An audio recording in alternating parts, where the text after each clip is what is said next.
And Omar's boy, Abdiaziz Farah, got 28 years. Actually, he got a little more than that.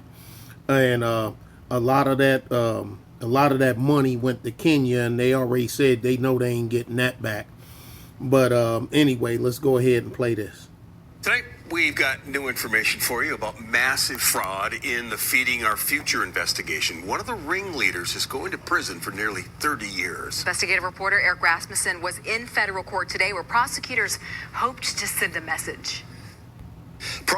I hope they need to get them all. It's almost like 70 people involved in there.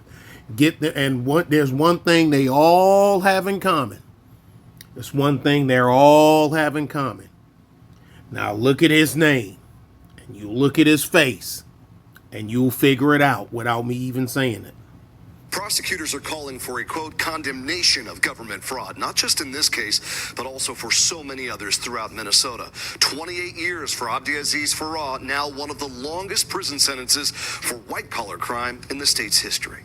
Among more than 70 defendants, prosecutors put him at the top of a $300 million fraud pyramid, with the likes of Feeding Our Future founder Amy Bach and Salim Saeed. Now, Adbiaziz Farah is headed to federal prison for 28 years for his role in stealing taxpayer money meant to help feed kids during the pandemic. Oh, yeah, I forgot. Two white chicks, with the other one, they checking her out, too. And the one white dude, I think he played out. They couldn't get enough to stick him. The pandemic. Judge Nancy Brazel saying in court, I cannot find any reason for the behavior other than pure unmitigated greed. Not only took tens of millions of dollars, but laundered much of it abroad and sent much of it to Kenya, among other things. Lead prosecutor Joe Thompson was asking for 30 years. Yeah, and some went to Somalia too, I forgot.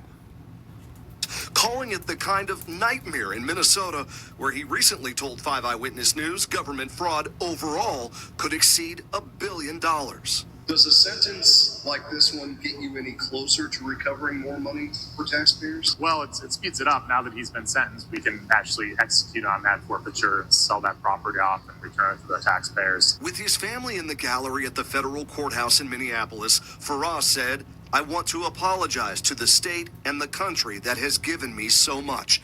But that apology...